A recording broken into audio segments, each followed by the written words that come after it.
Hey, Reimu. Do you really still believe that Japan is a safe country? Huh, Marissa, you're suddenly saying something scary. Of course not. Japan is the safest country in the world. That's just being too careless. You could be working hard and getting your money scammed out of you without even realizing it. Huh? I'm not stupid enough to fall victim to fraud. According to the National Police Agency, the damage caused by special fraud in 2023 was a whopping 45.2 billion yen. Just from the numbers that were recognized. 45.2 billion yen. It's a number that's so astronomical that it's hard to believe. Oh, and this is just the tip of the iceberg. If you include people who took advantage of the situation and tried to get a bargain, the damage would more than double. The damage has increased by 8 billion yen from the previous year, and the damage continues to grow. At 45.2 billion yen, that means that more than 120 million yen is being handed over to fraudsters every day. With that much money being lost every day, this is a critical situation that's not just someone else's problem. In the face of increasingly sophisticated tactics, confidence that you'll be fine can be fatal. It certainly sends a chill down my spine when you put it that way. Right? They're experts at getting into the gaps in people's hearts. They use their full intentions, their fears, and even their love to steal their past lives. That's why this time, we're going to expose every single one of the malicious scams targeting the senior generation. We'll mainly introduce 3 types of scams. First, the most familiar type of scam. These are scams that try to enter your home to collect unwanted items or to check your belongings. Next, there's the face-to-face scam that awaits you when you're out and about. We'll explain the reality of sophisticated scams and door-to-door sales. And finally, the type of scam that's causing the most serious damage is scams. We'll thoroughly explain even the latest methods that exploit telephones and SMS. Wow, just listening to it makes me think of Morisawa. But if you know this much, you'll feel at ease. Knowing these 3 scams will act as a crime prevention manual for protecting your assets. Watch until the end and you'll gain the knowledge to never let them get their way again. First, the most familiar danger. Door-to-door scams. Don't let your guard down even if the intercom rings. Well, it sounds a bit scary to have them come directly to your house. Yeah. But they're skilled at getting into people's hearts and minds. There are 3 main types of door-to-door scams. The first is the collection of unwanted items. It's the metal purchase scam. They'll collect unwanted items from your home for free in your mailbox. Anything is fine. Dispose of them cheaper than the standard price. Have you ever seen a flyer like this? It happens. If you happen to have something you were just about to throw out as waste, you'll feel lucky. That's the psychology they're targeting. If you believe the words free and ask a company to come with you, a friendly worker will come and load your unwanted items onto the truck one after another. And after they're done loading, their attitude will change. They'll charge you a high price, saying that the collection is free, but it'll cost you a total of 50,000 yen for the amount of recycling you'll need to transport. That's outrageous. It's like playing rock, paper, scissors after the fact. What happens if you refuse? They'll say they can't unload it because they've already loaded it onto the truck, or they'll make an unreasonable demand that if you cancel, it'll cost you 30,000 yen for the amount you cancel. When they start yelling or arguing in front of the neighbors, I just want to settle the situation quickly and end up paying. It's ridiculous that something that would cost a few hundred yen to live in if I ask the local government ends up costing tens of thousands of yen. What's more, many of the items collected in this way are illegally registered with places like the Sanmushi that are hard to see. Illegal registration is a crime, and if something is identified as yours from the registered item, there's a non-zero chance that the original owner will be investigated and held responsible. In the end, isn't it the worst that you're forced to contribute to environmental destruction? There's no such thing as a free lunch. Then I'll buy your kimono. But that's also a strange trap. Their goal isn't a kimono, it's a precious metals push. What's the matter with meeting you? It's a malicious act prohibited by the Act on Specified Small Transactions, where they enter your home and demand that you don't have any other dangerous metals, then forcibly buy them at a low price. At first, they enter your home with the intention of inspecting your kimono and used clothing. But after looking at your kimono for a few seconds, they get right to the point and ask if you have any gold or Chinese accessories. They will use clever words to lure you in, saying it's only a matter of time, and there's more. They won't leave until they find dangerous metals, just to look around the house. According to a report by the Consumer Affairs Center, there was a malicious incident where an elderly otaku was forced to buy a memorable wedding ring for less than 6 months' worth of the market price, while threatening to sit on it and not leave until he sold it to them. It's scary. You never know what they'll do once they let you into your home. That's right. It's not just the risk of a forced sale. There's also the risk of secondary damage, where they'll look at where your valuables are in your house, or where the scammers will know everything about your family structure and assets. There have also been reports of people being entered into Akis at a later date. The second type of door-to-door scam is the renovation and equipment inspection scam. I saw that the otaku's roof was damaged during construction work in the neighborhood. Remember, This is the scammer's Commit Award. I feel like I'm going to believe that my roof is really that fragile. There are also some extremely malicious tactics that take advantage of your kindness to stir up anxiety and get you to sign an expensive contract for a roof that you don't care about breaking. They climb onto your roof, deliberately move the roof or let in sunlight, and show you photos of the roof as evidence. If you leave it like this, you'll be on the defensive. If a typhoon comes, it'll blow away. No, one can stay calm if they're made to feel a sense of crisis like that. Even more malicious is the tactic of getting you to participate in insurance fraud by lying to you that you can repair it for practically free if you use your fire insurance. They falsely state that the reason for your insurance claim is a natural disaster, not minor deterioration. This is a serious crime, and if you're caught, you won't be able to convert your insurance money, and you could be charged with fraud yourself. The National Consumer Affairs Center of Japan received 19,215 inquiries about these inspection sales scams in 2024. So many people are falling victim to them. The same tactic is used for termite driving and water tank inspections. They climb under the floor and show you dead termites that they've prepared in advance, and it's become a big deal. Report the evasion. Be careful with inspections with EcoQ2. They approach you and say they will drain your water for free, then give you a false diagnosis that it will break if left as is, and try to sell you an inefficient water supply system that costs tens of thousands of yen. Wow, that's wicked. They try to make you trust them by forging business cards and operating devices. However, it is highly unlikely that a genuine company will suddenly visit you without an appointment to provide medical care. Even if you refuse, there are cases where they will just take a quick look and offer you a discount. Two men who look like gangsters repeatedly rang the intercom. There are also some scary experiences. The last of the door-to-door scams is to sell you a new fiber optic line or electricity contract. It will definitely be cheaper than what you have now. It only takes 5 minutes. So be careful of what they say. When they say it will be cheaper, you might think it's okay to listen to what they have to say. But when you actually hear the details of the contract, it's complicated and you end up signing a contract without understanding it. The discount will only be for the first few months, or there will be a lot of unnecessary options. They say that the entire building's facilities will be replaced, so you need to go through the process. They also use this method to make you accept it as if it were an obligation. In 2016, there were over 4,000 consultations about problems with free electricity contracts. They continue to use scams to try to gain the trust of consumers by claiming to be from major power companies or affiliated companies such as NTT. There have been cases where people have been asked to show their medical records and then accidentally shown them, only to have their customer numbers recorded and their contracts switched without their consent. The Electricity and Gas Market Surveillance Commission is strongly warning against inappropriate solicitations. However, perhaps because the penalties are light, the reality is that unscrupulous companies continue to exist. If you refuse, they'll say, "So you're willing to pay more?" And they'll just keep talking. Bad kanji. Doesn't it sound like you're in the wrong, right? That's how they work. If you feel even the slightest bit of something is wrong, it's important to calmly refuse. If you're unsure, ask for the person's name and the name of the person in charge, hang up, and then call back the official phone number you found on the official website to confirm. This is a surefire way to do it. The next scam is outside the home. It's a scam that awaits you when you're out and about. There are many deceptive tactics that take advantage of people's full will. What? There's so much danger outside. I thought it would be safer than being at home. Carelessness is a hazard. A traditional face-to-face scam is the scam. The scam. Excuse me. I lost my wallet.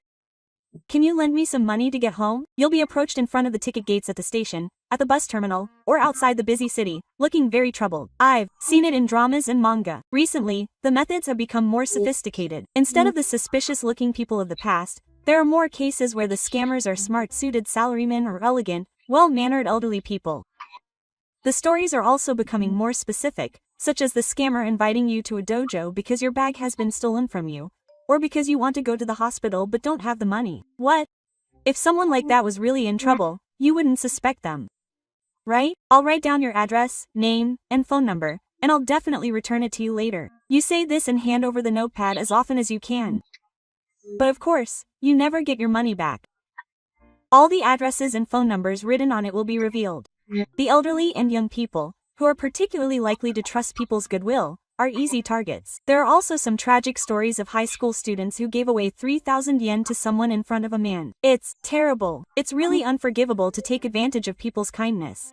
There may be people who are genuinely in trouble, but it's very difficult to tell. So if you are approached, the best thing to do is to respond like this. It's tough.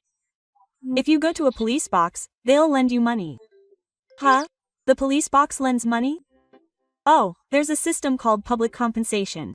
If you're a Japanese citizen and meet certain conditions, such as being temporarily out of money and struggling, they'll lend you up to 1,000 yen for transportation expenses. If the person is genuinely in trouble, they'll go to the police box, And if it's a scammer, the police will probably just leave. I see. It's the best and least offensive way to deal with them than to refuse them directly. Next up are religious outreach and door-to-door sales. Would you like to join a free tea party? You can learn a level conversation for free. Have you ever been handed a flyer like this by a beautiful woman or a foreigner in the city? It may have been. That curiosity is dangerous. Once you join a religious group or cult that hides its true identity, there is a risk that you will be asked to make large donations or be mind-controlled to break off relationships with your family. There are also face-to-face scams where people stand in front of train stations and claim to be struggling because they don't have enough money for tuition. Donations and sales targeting international students are of the same type.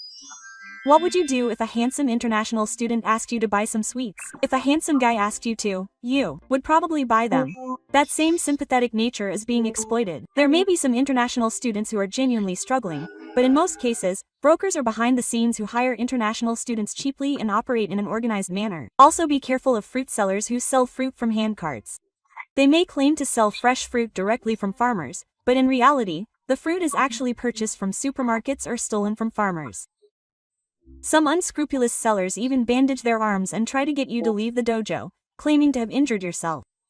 The Act on Specified Small Transactions sets out strict rules for these types of door-to-door sales and door-to-door sales. However, the reality is that even if they are properly identified, there are many companies that will change their name and resume their activities. So how can you spot them? There are 3 key points. First, they will overemphasize free or low prices. Second, they will try to pressure you into signing a contract or making a purchase on the spot. Third, they will not provide any clear information such as the organization's name or contact details. If even one of these 3 applies to you, it's a red flag that something is suspicious. It's best to clearly state that you're not interested and firmly refuse. From here on, we will move on to non-face-to-face scams, which are the most damaging and are particularly prevalent among public figures. There are scammers on the phone and smartphone too. It seems so modern and even scarier. Oh, their methods are evolving every day. First, there are scams using phone calls and SMS. Have you ever heard an automated voice like this on your home landline? This is NTT Finance. Your usage fee is charged, and if you do not contact us, we will take legal action. For more information, please press 1. You'll be pressured to press the button because it's a machine voice, right? Right? It's a calculated tactic to give yourself authority by using the name of a huge corporation like NTT, and to incite fear with the promise of legal action. They have officially announced that they will never charge you anything. This is a typical scam using the name of the NTT group. When you press 1, you'll be connected to an operator who speaks broken Japanese, and they'll try to get your personal information, such as your name, address, and date of birth, in order to confirm the unpaid charges. They'll then tell you to buy an electronic money card and give them the number to make the payment. They might even specify an Amazon gift card. It's 100% impossible for a large corporation to make you buy electronic money at a convenience store to make a payment. Changing this electronic money is a surefire sign of a scam. I'll remember that. Your mobile phone will be suspended as of today. This pattern is very common, so be careful. Calls claiming to be from police officers are also extremely malicious. They're the superintendent. They'll tell you nonsense, like your bank account is being used by an international criminal organization to finance their finances, and they'll ratchet up your anxiety to the max. Recently, there have been cases where they've used spoofing technology to disguise your caller ID to display the phone number of a real police station. What? There are cases where you check the phone number and it turns out to be real. Then you can't tell, right? In the first place, there's no way the police would tell the person they're the target of an investigation with just one phone call. That would give the culprit time to escape. They use excuses like cooperating with the investigation or preserving your account, and ultimately try to get you to hand over your cash card or transfer cash. According to statistics from the National Police Agency, of all the damage caused by special fraud in 2023, the amount of damage caused by nuclear airfare billing scams was about 14 billion yen. There are also scams where people pretend to be City Hall employees and claim to be paying medical expenses. There are still many scams where people are lured to ATMs. You can receive scams at ATMs. I can say with certainty that all of these are scams. There's no such thing as a function that lets you get your money back at an ATM. Yeah, I would never trust them. Next up is a scam using SMS short messages. This is Yamato-un. We have your luggage. We've taken it back because it's in your possession. Please check the URL. It's so widespread that I think most people in the country have experienced it. It's true. If you've just ordered something from Amazon or somewhere else, the timing is just too good to be true, so you might accidentally click on it. The URL you see is a fake site that looks just like the real thing. The logo and design are completely copied. If you enter your phone number and address to request redelivery, all of that information will be exposed to the scammer, who will then take over your smartphone. They'll then use your smartphone as a stepping stone to send fraudulent SMS to others. There's nothing more terrifying than being a part of a crime without you even knowing it. If you look closely, the name will be written in kanji as Yamato instead of Yamatune, or Sagawa Express will just say Sagawa, or the Japanese will be unnatural. Thinking about it, it's also strange to see a message that says something like, "We've delivered a package, but the address is unknown and we're holding it." If the address is unknown, they wouldn't send an SMS in the first place. It's important to be able to notice these small inconsistencies. And the most important thing to watch out for is international calls. 44 is for the UK, 86 is for China, and 1 is for the US. You can assume that any call from an unknown international phone number is 100% a scam. Never answer it. And never call back. Block the call immediately. Do this thoroughly.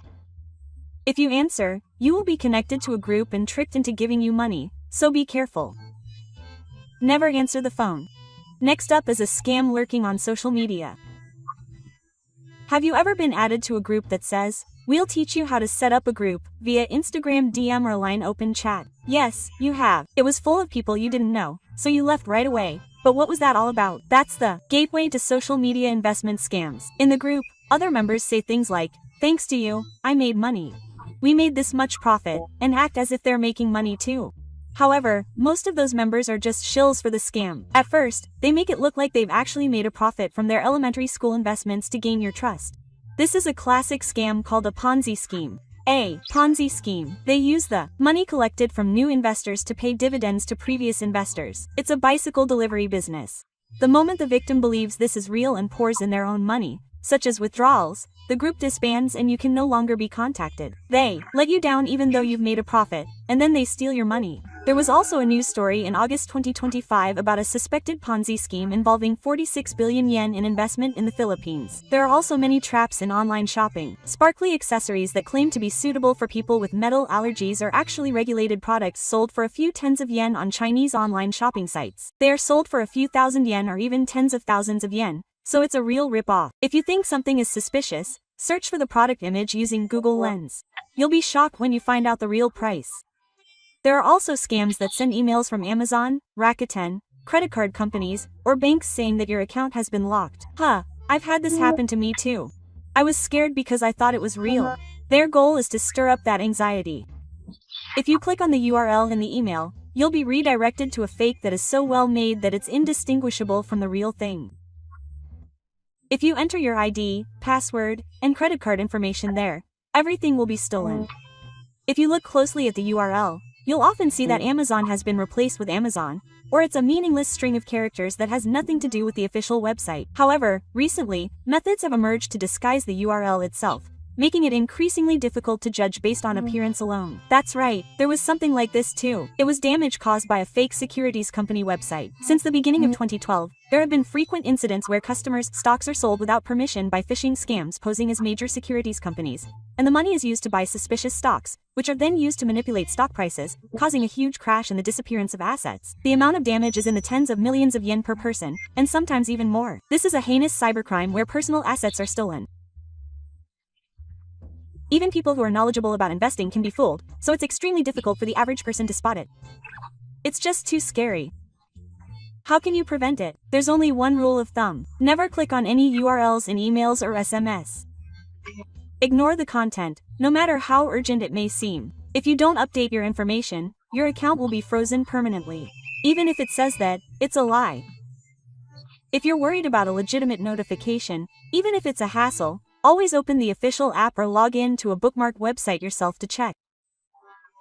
The time and effort of people who are suspicious will be a shield that protects your assets. I've learned the hard way that there really are a lot of scams out there. Yes, they target our assets using all sorts of methods, from door-to-door scams to online scams. However, as we've seen so far, even seemingly complex scams always have something in common. Really? Are there patterns that apply to all methods? Here, I'll summarize and explain the 4 psychological tricks that scammers use. The first is to lure you in with sweet words. It's a trick. Free, good value, only for now, only for you. They use these words to make you feel special and try to take away your ability to make sound judgments. There's no such thing as a free lunch. Remember these words. The second is a trick that incites anxiety and fear. If you continue like this, it's dangerous. They'll take legal action. They use these words to prevent you from having time to think, causing you to panic and making a calm decision. I panic easily, so I have to be careful. The third is a trick that takes advantage of kindness and everyone. They anticipate people who are in trouble or show excessive concern, making you believe that this person is a good person, and then they break down the walls in your heart. This is the most despicable trick that tramples on the whole person's will. And the fourth and final trick is to make you make a decision. By setting aside a time limit like this, they try to get you to sign a contract or make a payment on the spot without giving you a chance to consult with anyone. I see. If you see these 4 patterns, it might be a scam. So, you just need to sound the alarm in your head. That danger radar is your first line of defense. Finally, I'll give you the strongest defense you can take starting today. First, don't talk to anyone you don't know when they visit or call. Decline immediately. Use an intercom with a recording function, and check who it is before responding. If you feel even the slightest bit suspicious, don't hesitate and have the courage to turn them down with the door chain on. If you need to confirm, tell them you declined first, then call back the phone number on the official website that you've looked up. Don't be lazy. Next, never click on URLs when using the internet or email. And never reuse passwords. Set a different, complex password for each service, and if possible, always set up 2-step authentication. It might feel a little annoying, but this extra step will protect your assets and personal information. And most importantly, always consult with someone before you make up your mind. Scammers try to isolate their victims. That's why if you think something is wrong, tell a friend or someone you trust. It's no exaggeration to say that you can prevent 90% of scams just by doing this, and get rid of the unfounded confidence that you'll be fine. The humble attitude that you might be scammed is the best crisis management skill. If you ever get into trouble or are unsure of what to do, don't worry about it alone. Call the police consultation hotline, sharp, at 9110. Even for non-criminal matters, professional counselors will respond to you in a friendly manner. The consumer hotline is also a powerful ally. Just call 188 without a job number. Experts will help you. That's reassuring. That way, you can rest assured even in times of emergency, right? And I'd like everyone watching this video to lend a hand. If you have any scam techniques that you've actually experienced or any effective phrases that you've used to fend off scammers, please share them in the comments. If everyone pools their information, the comments section will become a crime prevention tool. This channel will continue to provide useful information for the elderly, so please subscribe to the channel. Just watching the video will help relieve your anxiety after the procedure. That's right. See you in the next video. Thank you for watching.